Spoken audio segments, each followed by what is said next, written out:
I still remember the exact moment everything went wrong because it started with something so small and ridiculous that I actually laughed at first, which is wild considering it ended with police cars blocking my driveway and my neighbors screaming in the mud, while a plumber calmly held up a length of cut pipe like it was evidence from a crime show, and the crazy part is that 10 minutes before all that I was standing in my kitchen holding an empty coffee mug wondering why my sink was making a choking noise like it was offended by water itself, and at that moment I had no idea my neighbor was literally underground stealing from me and lying about it with a straight face. So the day started normal enough. I woke up early planning to water my garden, because it had been brutally hot all week, and my plants were hanging on by pure spite. I turned the faucet, and instead of the usual strong flow I got a weak sad trickle that coughed and sputtered like it might die at any second, which immediately annoyed me because I pay my bills on time, and I had just replaced part of my plumbing a few months earlier, so low pressure made no sense. I checked another faucet, same problem, then the shower, same thing, and now I was irritated but still calm, because normal people assume boring explanations first. Maybe the city was doing work, maybe there was air in the line, maybe I was just unlucky. So I stepped outside to check the meter box, and that was when I noticed fresh dirt along the side of my yard. Not a lot, just enough to look wrong, like someone had carefully tried to make it look old and natural, except I know my yard, and I had not dug anything there, and right beyond that dirt line was my neighbor standing in his driveway pretending very hard to be busy with absolutely nothing, which should have been my first real warning sign, because this guy had a long history of pretending things were not happening while they were very clearly happening. Right in front of everyone. He was the kind of neighbor who complained about shadows, trees, noises, birds, and once even tried to tell me that rainwater flowing downhill onto his property was somehow my responsibility. So seeing him suddenly very interested in his mailbox while glancing at my yard made my stomach tighten a little, but I brushed it off and went back inside to call a plumber, because low pressure is annoying but not suspicious yet. The plumber I called was a local guy named Mike who had worked on my house before, and when I described the issue he asked a few questions that immediately made me pause. He asked if any neighbors had done recent digging. He asked if my pressure dropped suddenly or gradually, and when I mentioned the fresh dirt his tone changed from casual to alert, and he said he could be there in an hour, and that I should not run any water until he arrived, which is not something you want to hear when you already feel like something is off. So I waited, pacing around the house, watching the clock and glancing out the window where my neighbor was now nowhere to be seen, which somehow made things worse. When Mike arrived, he went straight to the meter and confirmed what I was feeling, that the pressure drop was real and not a city issue. Then he walked the line path across my yard slowly like a detective following footprints, and stopped exactly where I had noticed the dirt. He crouched down, pressed the soil with his fingers, and looked up at me with a face that said, "This is going to be stupid and expensive,"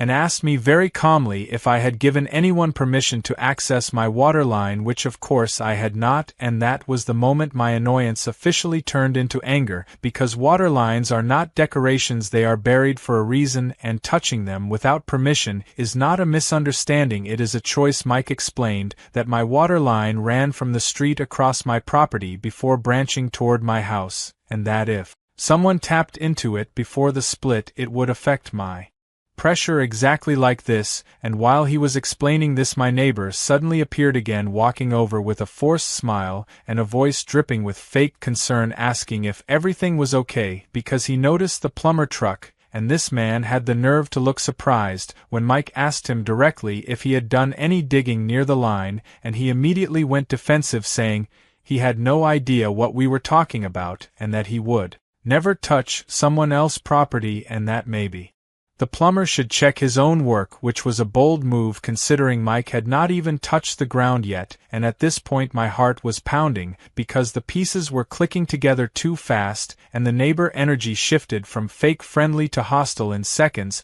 He started complaining about his own water pressure, claiming it had been bad for weeks, and suggesting that my recent repairs must have affected the neighborhood, and that was when Mike said something that changed everything.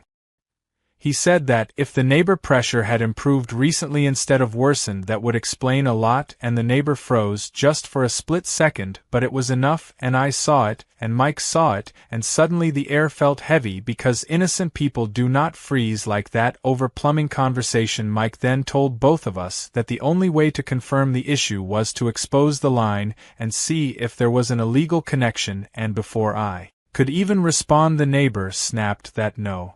one was digging on his property without permission, which was hilarious considering we were talking about my yard and my line, and that reaction alone confirmed everything I needed to know, because now he was sweating and talking fast and accusing and threatening and saying words like lawsuit and harassment and property rights, all while standing on ground that was very clearly mine. And when Mike calmly said that if there was an illegal tap it would be a criminal matter, not a civil one, the neighbor laughed too loudly and said good luck proving it, and walked back to his house, slamming his door so hard a bird flew out of the tree above. And that was the exact moment I realized this was not just a neighbor dispute, this was theft and sabotage, and it was going to get ugly fast, and I had no idea yet just how ugly, because chapter 1 of this mess was only just beginning, and somewhere underground my water line was already telling the real story, waiting to be uncovered, whether my neighbor liked it or not.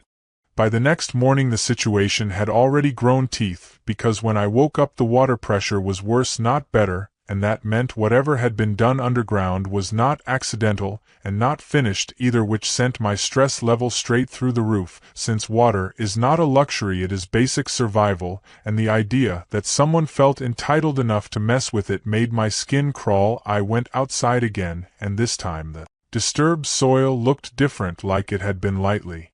pressed down again overnight, and that was the moment my patience officially snapped, because no city crew works silently at night, and no mystery fixes itself by magic. So I called Mike back and told him flat out that I wanted the line exposed and documented properly, permits, inspections, photos, everything, because I was not about to let my neighbor gaslight his way out of this, and Mike agreed immediately, saying that the longer we waited, the worse it could get, because illegal taps often leak, and leaks destroy soil foundations and cause sinkholes. And suddenly this was not just about water pressure, it was about my house, my safety, and my money. When Mike arrived with another worker and proper equipment, my neighbor was already outside watching from his porch, pretending to scroll his phone, while very obviously listening to every word we said. And when the digging started, his behavior escalated fast. He shouted across the yard, asking what exactly we thought we were doing, and when I told him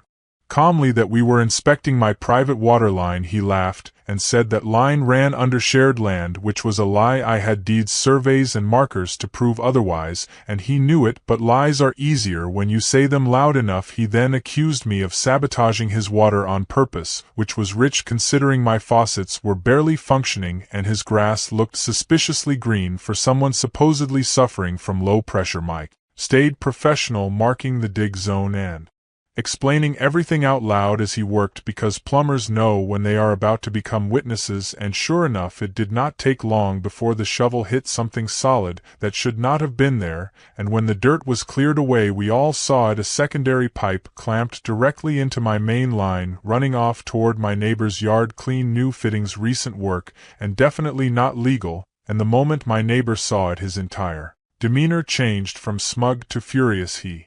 stormed over, yelling that this proved nothing, that it was probably old, that maybe the city installed it and forgot, which would have been hilarious if it was not so insulting, because the pipe material was modern and the clamps were brand new, still shiny with tool marks. Mike calmly pointed that out, and then did something that made my neighbor explode. He took photos from multiple angles showing the connection, the direction of flow, and the exact location relative to my property markers, and said very clearly that this was unauthorized access to a private utility line, and that by law he was required to report it if the responsible party refused to acknowledge it. My neighbor started pacing, swearing, saying everyone steals water, and that it was no big deal, and that I was being dramatic, which was incredible, because moments earlier he had been threatening lawsuits over imagined sabotage, and now that real evidence was staring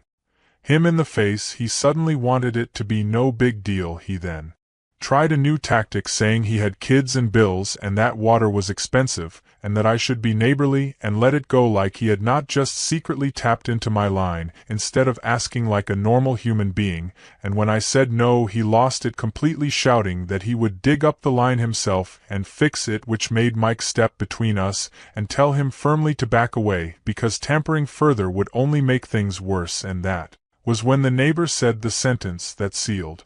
his fate. He said, "Fine, call whoever you want, I know my rights, and I am not afraid of the police," and Mike looked at me, nodded once, and made the call, because plumbers do not bluff about things like this. While we waited, the neighbor retreated to his porch again, but this time he was making phone calls of his own, pacing, shouting, telling someone that he was being harassed and targeted, and that corrupt contractors were trying to frame him, and I stood there watching my water line exposed, feeling a mix of vindication and disbelief, because this whole mess could have been avoided with a simple conversation. But entitlement does not work that way. It works in secrecy and denial and tantrums. The police arrived faster than I expected. 2 officers, calm, professional, and clearly used to neighbor disputes that turn ugly, until they saw the pipe, and then their expressions changed from bored to serious very quickly. Mike explained what he found, showed them the photos, and pointed out the direction of the illegal connection, and one officer followed the line visually toward my neighbor's property, while the other asked my neighbor directly if he had installed it, and instead of denying it like a smart criminal, he went on a long rambling speech about unfair utility costs, and how the system was rigged, and how everyone cheats a little, which is not the defense you think it is when standing next to physical evidence buried in someone else's yard. The officers exchanged a look, and told him to stop talking,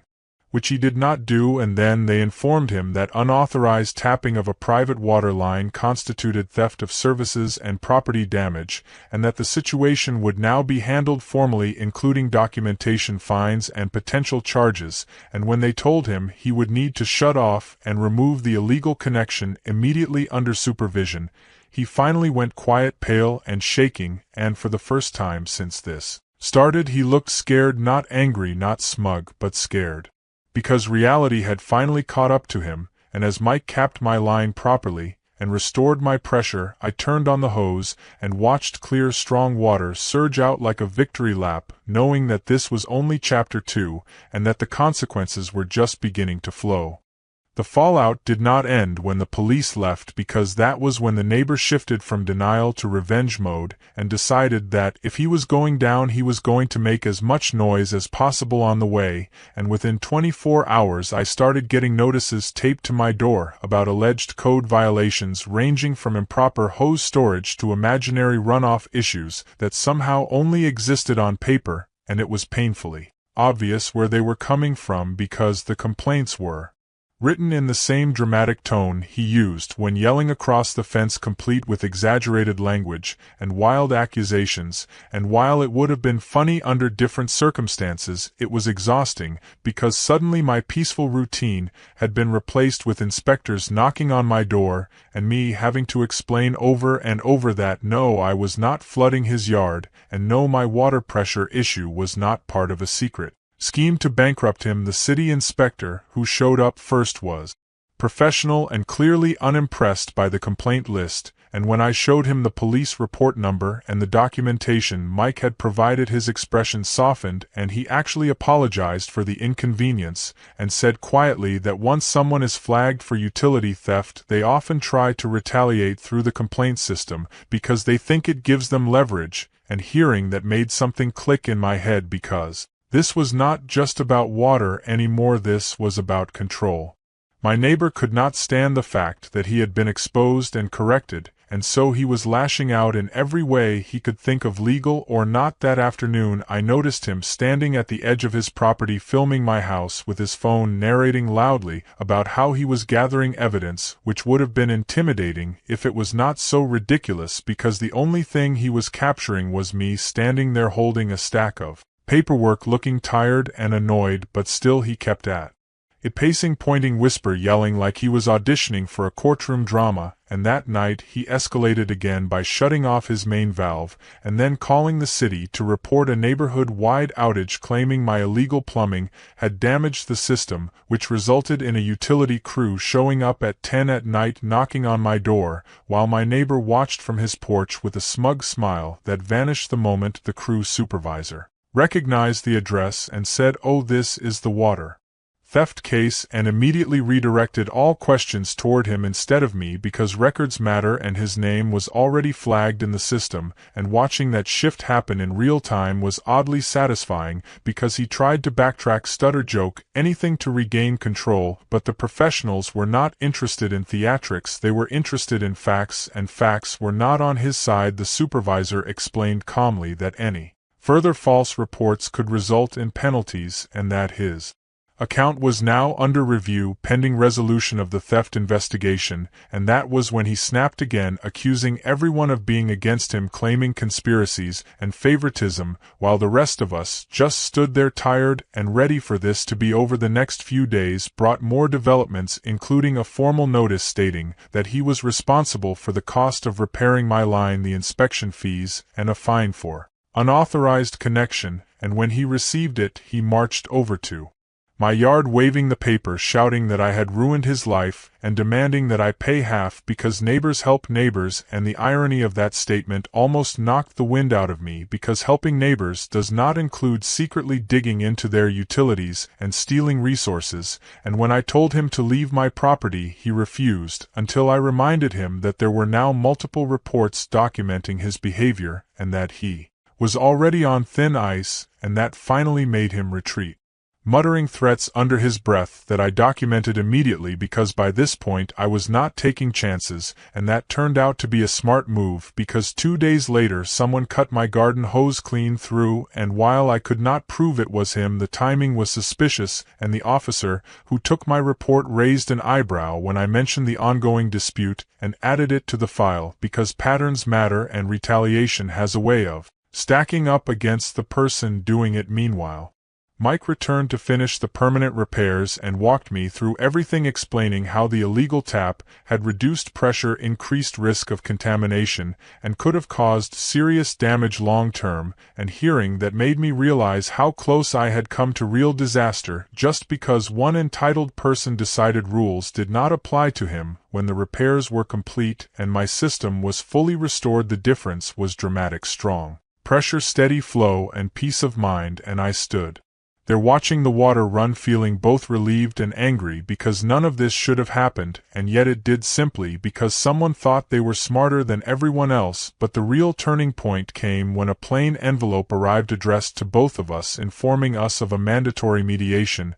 hearing regarding the dispute and damages, and while part of me dreaded it, another part of me welcomed the chance to put everything on record in a formal setting because at this point the truth was so well documented it was practically laminated, and when the day came my neighbor showed up late, visibly irritated, and immediately started arguing with the mediator before we even sat down, which did not help his case at all, and as evidence was presented, photos, reports, timelines, statements, his posture slowly collapsed from aggressive to defensive to resigned, and when the mediator explained that continued escalation could lead to civil judgments beyond the initial fines, something in him finally cracked because he stopped interrupting, stopped posturing, and just stared at the table, and for the first time, he looked less like an entitled bully and more like someone realizing that their actions had real irreversible consequences, and as the session ended with clear directives and warnings, I walked out knowing that Chapter 3 had ended not with a dramatic explosion, but with something far more powerful: accountability settling in like concrete, hard and impossible to ignore. And while I knew the story was not over yet, I also knew the balance had shifted permanently, and that no amount of shouting could undo what had already been exposed underground and on record.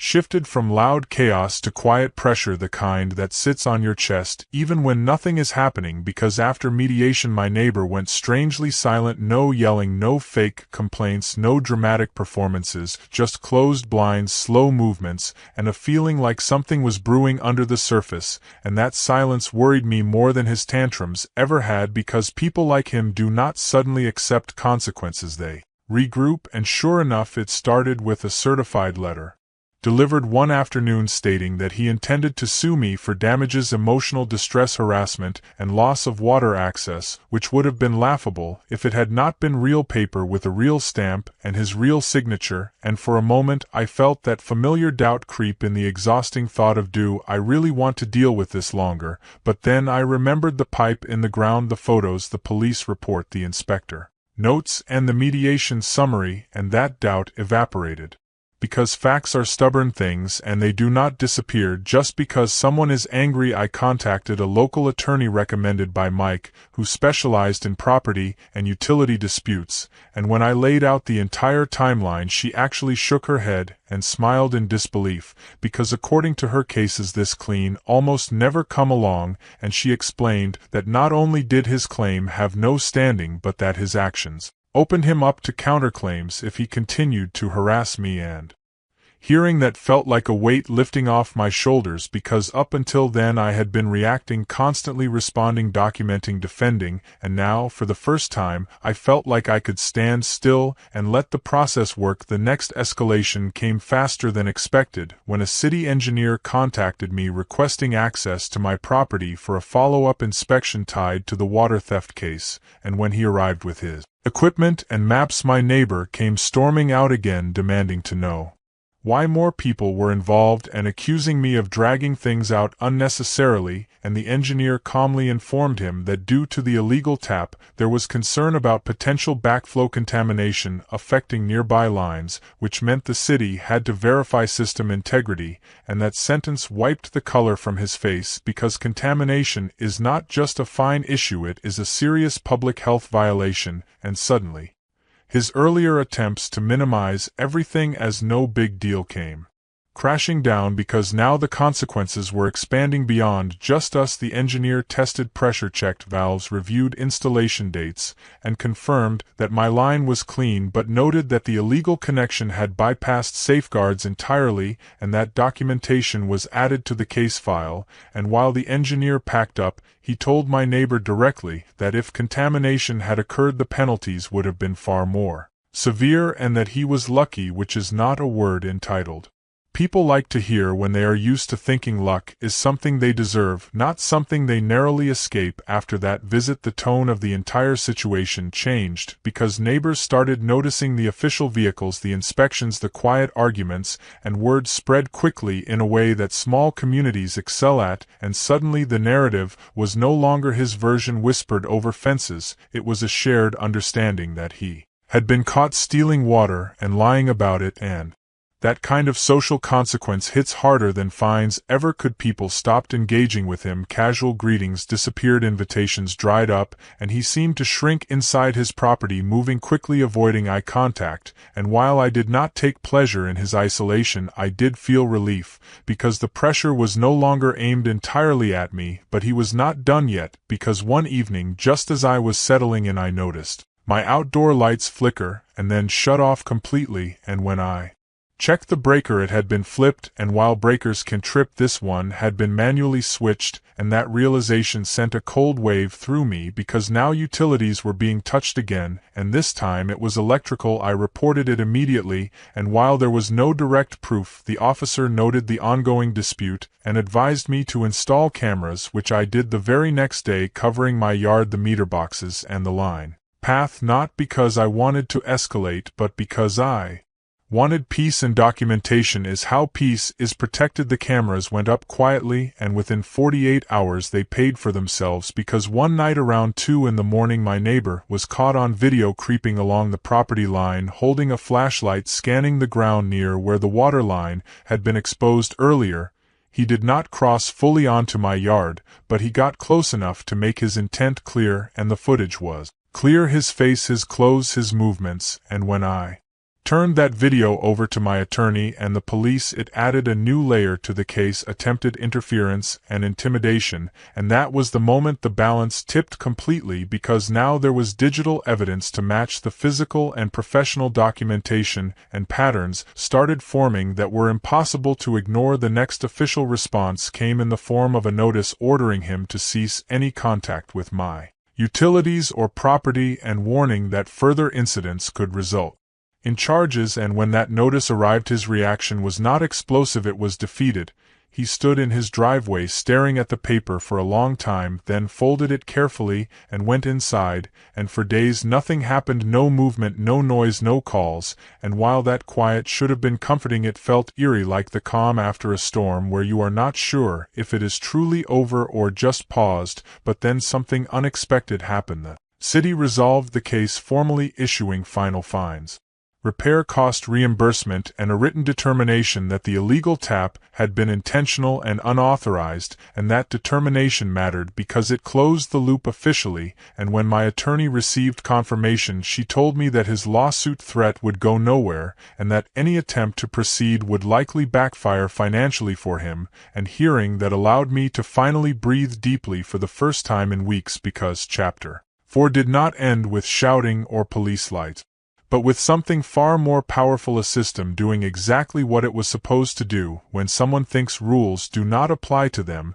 And while I knew there were still emotional ripples ahead, the foundation had shifted permanently, and this time it was not my water line that was under pressure, but the person who tried to steal it. Unfolded, the conflict had moved out of the open and into the uncomfortable space where consequences begin to hurt in ways that cannot be argued away, because the official determinations were now in place, and my neighbor could no longer pretend this was a misunderstanding or a personal grudge. And instead of shouting across the fence, he started showing up in places where paperwork matters: offices, banks, utility counters, anywhere. He thought he could undo the damage by sheer persistence and attitude. And each attempt failed quietly and thoroughly, because once something is documented, it does not care how loudly someone complains. And I found out about most of these failed attempts not from him but from the ripple effects, like receiving confirmation letters stating that funds had been credited back to my account for repairs and inspection costs, or notices clarifying that my property was fully compliant and cleared of any wrongdoing, while his account remained under review and frozen from any modifications until fines were paid in full. And that was when the financial pressure began to show, because his yard started to change. The perfectly watered lawn went dull, the sprinklers stayed silent, and the small construction projects he had bragged about before stopped halfway through, leaving exposed wood and plastic tarps flapping in the wind. And none of that would have mattered to me, except that he started blaming me for it openly again, telling anyone who would listen that I had ruined him, that I had connections, that I had manipulated the system. And while that narrative might have worked before, now it fell flat, because people had seen the inspectors, the police, the crews, and they knew what had happened, even if they did not know every detail. And social isolation settled around him like a fog, while at the same time my own routine slowly returned to normal. Water flowed, pressure was steady, repairs were complete, and for the first time in weeks I slept through the night without checking cameras or jumping at every sound. But peace does not always arrive cleanly, and just when things seemed to be stabilizing, I received notice of a scheduled civil compliance hearing requested by the city, not because I had done anything wrong, but because they wanted final confirmation on property boundaries and utility easements tied to the theft case, which meant more maps, more measurements, and more official presence. And when that day came, my neighbor arrived looking smaller than I had ever seen him, clutching a folder stuffed with papers like volume could replace substance. And throughout the hearing he tried repeatedly to redirect blame, arguing that water lines should be shared, that modern neighborhoods require flexibility, that fairness demanded cooperation. And each time he spoke, the official calmly redirected him back to the facts: property lines, documented ownership, unauthorized access, and intentional modification. And watching that exchange was surreal, because it stripped away all the emotional noise and left only the core truth that he had crossed a line, literally and figuratively. And when the final statement was read, confirming full responsibility assigned to him and closing the case with compliance conditions attached, something in him seemed to deflate entirely, because there was no appeal, no negotiation, no next angle to try, just acceptance, whether he wanted it or not. And after that hearing, something unexpected happened. He stopped looking at me altogether, not out of anger, But avoidance, and while that might sound like a relief, it carried its own weight, because avoidance is the behavior of someone who knows they were wrong but cannot admit it, and that silence lingered heavy and unresolved until one afternoon weeks later, when he finally approached me, not yelling, not threatening, but awkward, hesitant, and visibly uncomfortable, and he said quietly that he needed to talk, and every instinct told me to walk away, but curiosity and closure held me in place, and what followed was not an apology, not really, but a rambling explanation about financial stress, rising costs, poor decisions, and feeling trapped, and while none of that excused what he had done, it did explain how entitlement often grows from fear mixed with pride, and I listened, without interrupting, because sometimes letting someone speak is the fastest way to end a chapter, and when he finished he asked if there was any way we could put everything behind us, and my response was simple and calm, that the situation was already resolved by the system, and that peace moving forward depended on boundaries being respected, not words, and he nodded like someone who finally understood a rule he could not bend, and walked away, and that was the moment chapter 5 truly ended, not with triumph or revenge, but with the quiet understanding that consequences do not always arrive loudly. Sometimes they arrive slowly through financial strain, social distance, and permanent knowledge that you were caught and could not talk your way out. And as I stood there watching my garden soak evenly under restored pressure, I realized that while the waterline had been the battleground, the real conflict had always been about entitlement meeting reality, and in this chapter reality had won without raising its voice. But that quiet carried a strange tension, because even though the official case was closed, the consequences were still moving through the background like slow gears grinding, and I started noticing changes that told me my neighbor was dealing with a reality he could no longer escape. Utility workers returned, not for me, but for him, replacing meters, inspecting connections, and documenting compliance, and every visit reminded him and everyone else of what he had done, and while I kept my distance, I could see the strain settling into his posture, the way he moved less confidently, avoided eye contact, and no longer tried to dominate shared spaces like the sidewalk or driveway, and it was during this phase that the true cost of his actions became visible, because fines are one thing but ongoing oversight is another entirely, and his property was now flagged for periodic checks, which meant no shortcuts, no quiet fixes, and no bending rules without immediate consequences, and that pressure built, especially for someone who built their identity around getting away with things. And meanwhile my own life was settling back into normal routines, watering schedules, morning showers that actually felt refreshing, and the small comforts that come from having a basic utility function the way it should. And it was during one of those ordinary moments that I realized how deeply the conflict had affected me, because I caught myself waiting for something to go wrong even when nothing did, and it took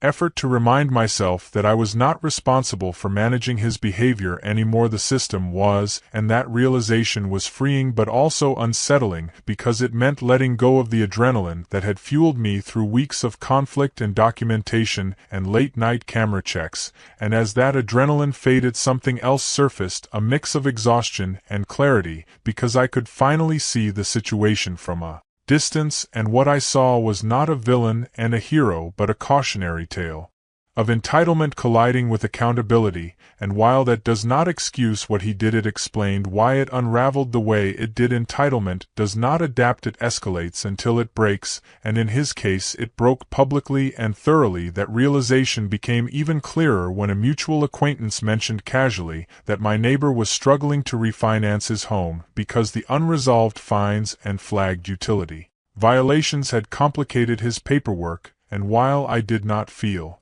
satisfaction at his difficulty, I did feel confirmation that actions ripple outward in ways people rarely consider when they think rules are optional, and those ripples were now touching his finances, his reputation, and his sense of control all at once. And still he tried one last subtle maneuver, sending a note through the Homeowners Association suggesting a policy change that would allow shared access to underground utilities, framed as a community improvement, but everyone saw through it.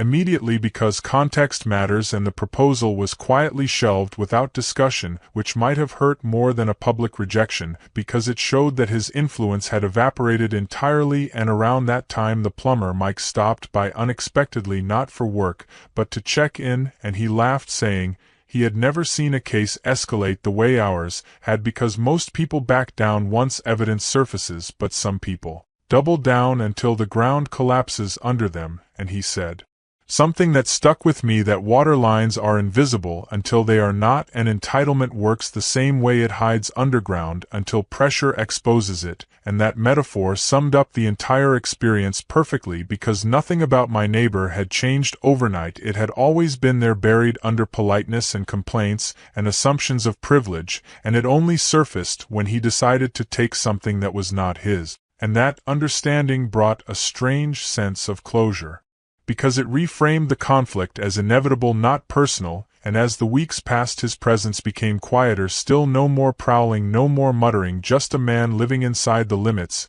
he could no longer ignore. And one evening I saw him outside working on his yard, carefully, slowly following rules and permits posted clearly on a stake. And for a moment our eyes met, and there was no anger there, just resignation and something like understanding. And we nodded at each other, not as friends but as neighbors who had reached a boundary and agreed silently to stay on their own sides. And that moment mattered because it marked the transition from conflict to coexistence, and coexistence does not require forgiveness or friendship, it requires respect and restraint. And that was finally happening, not because he chose it willingly, but because he had no other option. And that is sometimes how peace arrives, not as a mutual agreement but as a consequence enforced long enough to become habit. And as Chapter 6 came to a close, I realized that the police call, the inspections, the fines, and the documentation had done more than protect my water line. They had reset the balance of power in a way that shouting and arguing never could, and that balance created space for normal life to resume, not perfectly, not without scars, but steadily and predictably. And that predictability was something I would never take for granted again, because when someone tries to steal what runs beneath your feet, they are not just taking water, they are testing boundaries, and once those boundaries are defended properly, they tend to hold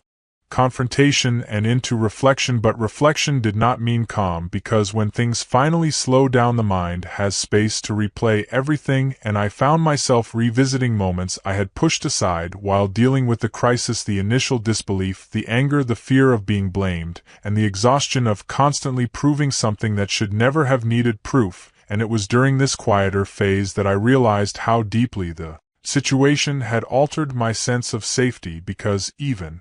though the practical threat was gone, the emotional residue lingered like a shadow, and small things would trigger it: the sound of digging from a nearby yard, a utility truck slowing down on the street, a knock at the door after dark. And I had to consciously remind myself that the danger had passed, and that the systems in place had worked. And that reminder was not weakness, it was recovery. And recovery is rarely dramatic, it is slow, repetitive, and sometimes frustrating. And as weeks turned into months, the neighborhood itself seemed to breathe again. Conversations returned to normal topics: weather, schedules, weekend plans, and the incident faded into background memory, spoken about less frequently and with less intensity. And while I appreciated the quiet, there was a strange discomfort in how quickly people moved on, because for me it had been a defining experience, one that reshaped how I understood trust, boundaries, and entitlement. And yet life around me flowed forward, indifferent to the lessons I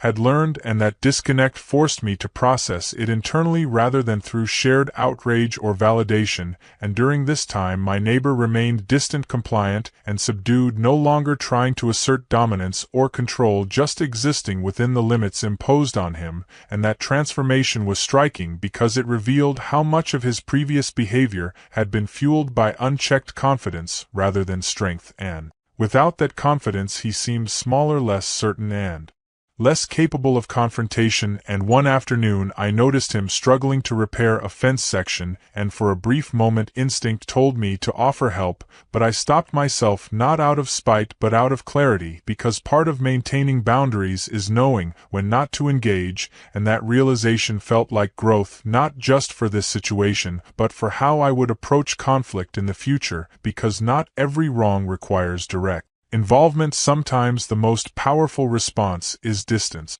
supported by documentation and time, and as Chapter 7 continued to unfold, I began sharing the experience selectively, not as gossip, but as caution, and each time I told the story it felt less heavy, less raw, and more structured, like something that had a beginning, middle, and an end, rather than an ongoing threat, and that narrative control mattered, because it allowed me to reclaim the experience on my terms rather than letting it define me through stress and anxiety, and the more I shared, the more